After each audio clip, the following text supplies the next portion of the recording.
உங்களுடைய தங்கம், வெள்ளி, வைர நகைகளை உடனே செல் பண்ணுமா? நம்பிக்கையான நிறுவனம் Max Gold. Call 04445454545. Max Gold, cash for gold.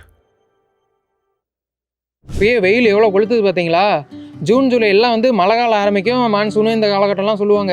ஆனால் இந்த ஜூன் ஜூலைலையும் வந்து வெயில் இருக்கலாம் அப்படின்னு சொல்கிறாங்க. நேற்றுலாம் நியூஸில் பார்த்தீங்கன்னா வேலூரில் 107 டிகிரியாம். இதனாலேயே நம்ம வந்து ஃப்ரிட்ஜு, ஏசி, ஃபேனு இதெல்லாம் யூஸ் பண்ணுறது அதிகமாகிடுச்சு. கரண்ட்டு பில்லும் அதிகமாக ஏறிக்கிட்டு இருக்குது. இந்த சமயத்தில் தான் முதலமைச்சர் என்ன சொல்லியிருக்காங்கன்னா 200 யூனிட் முன்னாடி 100 யூனிட் ஃப்ரீயாக கொடுத்ததை 200 யூனிட்டாக கொடுக்குறோம் அப்படின்னு சொல்லி கையெழுத்தும் போட்டிருந்தாங்க. அது வந்து மே 10ஆம் தேதியிலேருந்து நடைமுறைக்கு வந்துருச்சு. அது மட்டும் இல்லாமல் இந்த நேரத்தில் கரண்ட் பில்லும் ஏற்றுறதுக்கான கருத்து கேப்பையும் நடத்திட்டு இருக்கிறாங்க. ஸோ கரண்ட் பில்லும் ஏறதுக்கான வாய்ப்பு இருக்குது அப்படின்னு சொல்லி சொல்கிறாங்க. ஓகே, இப்போ வந்து நம்ம கரண்ட் யூஸ் பண்ணிட்டு இருக்கிறோம். ஈபிக்கு 2 மாதத்துக்கு ஒருக்க கரண்ட் பில் கட்டிக்கிட்டு இருக்கிறோம். அப்படி கட்டுறது வந்து இப்போ எப்படி நம்ம கணக்கு பண்ணுறது அப்படின்னு சொல்லி நம்ம பார்க்கணும் இல்லையா? ஏன்னா எங்கள் ஆஃபீஸ்லேயே நான் கேட்டேன், நிறைய பேருக்கு அந்த டவுட் அப்படிங்கிறது இருந்தது. இப்போ நம்ம கரண்ட் யூஸ் பண்ணுறோம், ஒரு 500 யூனிட் யூஸ் பண்ணுறோம் அப்படின்னா இதில் ஸ்லாப் வைஸாக பிரிக்கிறாங்க ஒவ்வொரு அமௌண்ட்டுன்னு சொல்லி. 400லேருந்து 500க்குள்ளே வந்து ₹6.30 அப்படின்னு சொல்லி பிரிக்கிறாங்க இல்லையா? அப்போ மொத்தமாக அந்த 500 யூனிட்டுக்குமே இந்த ₹6.30 தான் நம்ம கணக்கு பண்ணுவோம் அப்படின்னு சொல்லலாம் இருக்கும். ஆனால் அப்படி கிடையாது.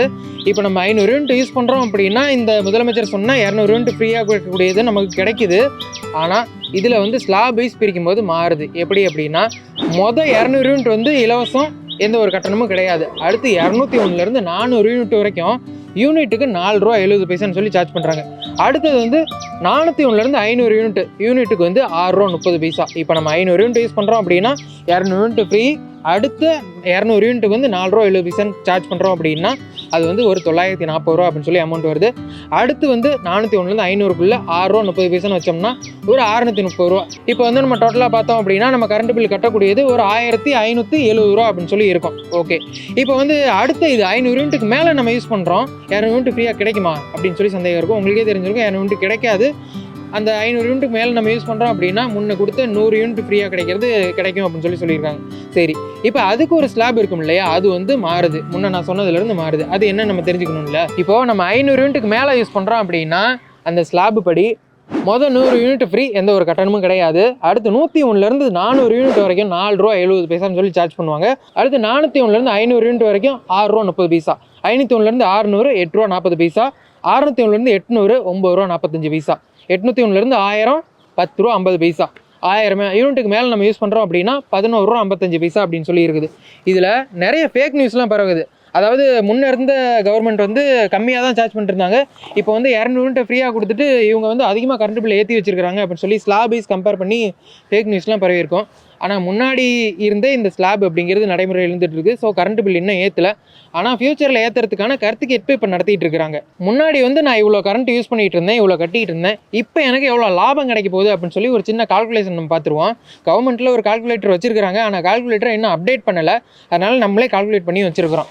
சரி, முன்னாடி வந்து ஒரு 210 யூனிட் நம்ம யூஸ் பண்ணியிருக்கோம் அப்படின்னா நம்ம கட்டுற அமௌண்ட் வந்து ₹282 இருக்கும்.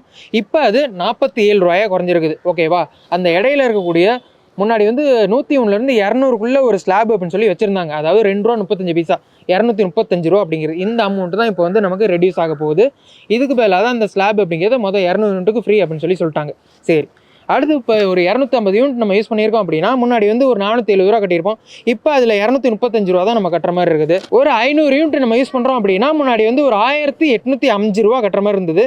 இப்போ ஒரு ₹235 அப்படிங்கிறது கிடையாது, ₹1570 அப்படிங்கிறது நம்ம கட்டுறோம். ஸோ இதுதான் நமக்கான இப்போ லாபம் அப்படிங்கிறது. இந்த லாபம் அப்படிங்கிறது ₹235 அப்படிங்கிறது குறைஞ்சிருக்குது. நாம் எவ்வளோ கரண்ட் யூஸ் பண்ணுறோம் அப்படின்னு சொல்லிட்டு நம்மளோட EB மீட்டரில் காமிக்கும், யூனிட் மட்டும் தான் காமிக்கும். ஆனால் எவ்வளோ சார்ஜ் பண்ண போகிறாங்க அப்படிங்கிறத நாம் இந்த ஸ்லாப் வைஸ் நம்ம தெரிஞ்சுக்கலாம் அந்த யூனிட்டை பொறுத்து. ஓகே, இப்போ சொந்த வீட்டில் இருக்கவங்களுக்கு பிரச்சனை இல்லை. 500 யூனிட்டுக்குள்ளே யூஸ் பண்ணுறாங்க அப்படின்னா அவங்களுக்கு 200 யூனிட் கிடச்சிருது. 500 யூனிட்டுக்கு மேலே யூஸ் பண்ணுறாங்க அப்படின்னா அவங்களுக்கு 100 யூனிட்னாச்சும் ஃப்ரீயாக கிடச்சிருது. ஆனால் வாடகை வீட்டில் இருக்கவங்களுக்கு ஒரு பிரச்சனை இருக்குது. வாடகை வீட்டில் இருக்கவங்களுக்கு தனியாக ஒரு மீட்டரை போட்டு EB அட்டை அவங்க கையில் கொடுத்து நீங்களே கட்டிக்கங்கன்னு சொல்லிட்டாங்கன்னா பிரச்சனை இல்லை, இந்த யூனிட் ஃப்ரீயாக கிடைக்கிறது அவங்களுக்கும் கிடைக்கும். ஆனால் ஒரு சில இடங்களில் என்ன நடக்குது அப்படின்னா ஒரு வாடகை வீட்டில் ஒரு 4-5 வீட்டை வாடகை விட்டுருக்காங்க அப்படின்னா ஒரே ஒரு EB லைனை மட்டும் எடுத்து வச்சுக்கிறாங்க, சர்வீஸ் மட்டும் வாங்கி வச்சுக்கிறாங்க. அதில் வந்து ஒரே ஒரு EB மீட்டர் தான் கவர்மெண்ட் சார்பாக இருக்கும், மற்ற எல்லாமே சப் மீட்டராக இவங்க வச்சுக்கிறாங்க அந்த கணக்கெடுப்புக்கு மட்டும். ஆனால் அந்த வாடகை வீட்டில் இருக்கக்கூடிய மற்றவங்களுக்கு எல்லாத்துக்குமே, இந்த சப்மீட்டர் வச்சுருக்கவங்களுக்கு எல்லாத்துக்குமே இந்த EBயில் கொடுக்கக்கூடிய 200 யூனிட் ஃப்ரீயாக கிடைக்குமா அப்படின்னா அது சந்தேகம் தான், கிடைக்காது.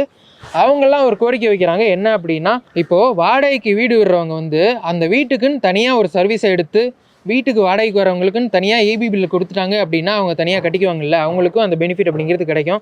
ஸோ இதுக்குன்னு எந்த ஒரு சட்டமும் கவர்மெண்ட்டில் கிடையாது. இதுக்குன்னு தனியாக ஒரு சட்டத்தை போட்டு வாடகைக்கு இருக்கவங்களுக்கெல்லாம் தனியாக மீட்ரு வைக்கணும், அதாவது தனியாக சர்வீஸே எடுத்து கொடுக்கணும் அப்படின்னு சொல்லி சட்டம் போட்டாங்க அப்படின்னா ரொம்ப ரொம்ப நல்லாயிருக்கும். அதுதான் நிறைய பேர் எதிர்பார்க்குறாங்க. ஸோ இதையும் செயல்படுத்தினா அப்படின்னா நல்லாயிருக்கும் அப்படின்னு சொல்லி நம்மளும் ஒரு கோரிக்கையை வைக்கிறோம். இப்போ வந்து நம்ம கரண்ட் பில் கட்டுறதுக்குன்னு சொல்லி ஆன்லைனில் கட்டுற மாதிரி வந்துருச்சு. ஜிபே, ஃபோன்பே இதுலேயும் கட்டிக்கலாம். அதே போல் ஆப் இருக்குது. இந்த மாதிரி விஷயங்கள்லாம் ஆன்லைனில் வந்துருச்சு. ஆட்டோ டெபிட் முறை கூட வந்துருச்சு. சரி, இப்போ இந்த யூனிட் அப்படிங்கிறத நம்ம செக் பண்ணுறதுக்கு மீட்டரை தான் போய் பார்க்கணுன்னு இல்லை, ஆன்லைன்லேயும் நம்ம பார்த்துக்கலாம். TNPDCL அப்படின்னு சொல்லி வெப்சைட் இருக்குது. அதில் போய்ட்டு நம்மளுடைய register mobile number, connection number இதெல்லாம் கொடுத்து நம்ம பார்த்துக்க முடியும். அதே போலவே TNEBயோட ஆப் இருக்குது, அதுலேயும் பார்த்துக்கலாம். அல்லது நம்ம ஜிபே, ஃபோன்பேயில் பே பண்ணிருக்கோம் அப்படின்னா அதுலேயுமே நம்ம எவ்வளோ யூனிட் யூஸ் பண்ணியிருக்கோம் அப்படிங்கிறத பார்த்து நமக்கான ஸ்லாப் வைஸ் நம்ம கணக்கு பண்ணிக்கலாம். ஓகே, அதே போலவே இப்போ வந்து கருத்து கேட்பு நடத்த போகிறாங்க அப்படின்னு சொல்லியிருக்கேன் இல்லையா, இந்த மின்சார கட்டணத்தை உயர்த்துறதுக்கான கருத்து கேட்பு அப்படின்னு சொல்லிட்டு இதுக்குன்னு சொல்லி ஒரு வெப்சைட் இருக்குது. அதில் போய் நம்ம கருத்தை தெரிவிச்சுக்கலாம்னு சொல்கிறாங்க. அதே போலவே மின்சார ஆணையம் இருக்குது, அங்கேயும் போய் நேரில் நம்மளுடைய கருத்தை தெரிவிச்சுக்கலாம் அப்படின்னு சொல்லி சொல்கிறாங்க. கருத்து கேட்புக்கு நீங்கள் பங்கெடுக்கிறதா இருந்தால் அந்த வெப்சைட்டில் நீங்கள் பங்கெடுத்துக்கோங்க. அதே மாதிரியே இப்போ இந்த இலவச மின்சாரம் 200 யூனிட் அப்படிங்கிறது வந்து டொமஸ்டிக், அதாவது வீட்டு பயன்பாட்டுக்கு பயன்படுத்துகிறவங்களுக்கு மட்டும்தான். யாருக்கு கிடையாது அப்படின்னா இண்டஸ்ட்ரியல் பயன்பாட்டுக்கு பயன்படுத்துகிறாங்க இல்லையா, இப்போ கடை வச்சுருக்கவங்க இந்த மாதிரி இதுக்கெல்லாம் ஃப்ரீ கிடையாது அப்படின்னு சொல்லியிருக்கிறாங்க. ஓகே, ஆல்ரெடி அவங்களுக்கு ஒரு பெனிஃபிட் இருந்திருக்கும். அது என்ன அப்படின்னா, இப்போ அக்ரிகல்ச்சர் பண்ணுறவங்களுக்கு வந்து முற்றிலும் இலவசம் அப்படின்னு சொல்லியிருப்பாங்க. அது தொடர்ந்துட்டு தான் இருக்குது. அதே மாதிரியே கைத்தறி நெசவாளர்களுக்கு 2 மாதத்துக்கு வந்து 300 யூனிட் ஃப்ரீயாக கொடுப்பாங்க. விசைத்தறி நெசவாளர்களுக்கு 1000 யூனிட் அப்படிங்கிறது ஃப்ரீயாக கொடுப்பாங்க. அது வந்து இன்னும் நடைமுறையில் இருந்துட்டு தான் இருக்குது. ஸோ இந்த மாதிரி இருக்குது. ஆனால் டொமஸ்டிக்கில் பயன்படுத்துகிறவங்களுக்கு மட்டும்தான் இந்த 200 யூனிட் ஃப்ரீயாக கொடுக்குறது அப்படிங்கிறது நடைமுறைக்கு வந்துருக்குது. சரிங்க, நாம் எப்பவும் சொல்கிற மாதிரி கவர்மெண்ட் இலவசமாக நமக்கு ஒரு விஷயம் கொடுக்குறாங்க அப்படின்னா அது இலவசம் கிடையாது, நம்மளுடைய வரிப்பணத்துலேருந்து அவங்க மானியமாக ஒதுக்கக்கூடியதான். நாம் பயன்படுத்துகிற மின்சாரத்துக்குன்னு மானியமாக முன்ன வந்து 7772 கோடி ரூபா ஒதுக்கியிருந்தாங்க. இப்போது 200 யூனிட் ஃப்ரீயாகவும் கொடுக்க போகிறாங்க. இதுக்குன்னு சொல்லி 1730 கோடி ரூபா எக்ஸ்ட்ரா ஒதுக்குறாங்க. ஸோ மொத்தமாக இப்போ வந்து நம்மளுடைய மானியமாக இருக்கக்கூடியது 10,000 கோடி ரூபா மானியமாக ஒதுக்குறாங்க அப்படின்னு சொல்கிறாங்க. ஓகே, இப்போ மானியமாக ஒதுக்குறாங்க, நமக்கு தேவையான மின்சாரம் அப்படிங்கிறது நமக்கு போதுமான அளவு கிடைக்குதா அப்படின்னு சொல்லி ஒரு கேள்வி இருக்கும் இல்லையா.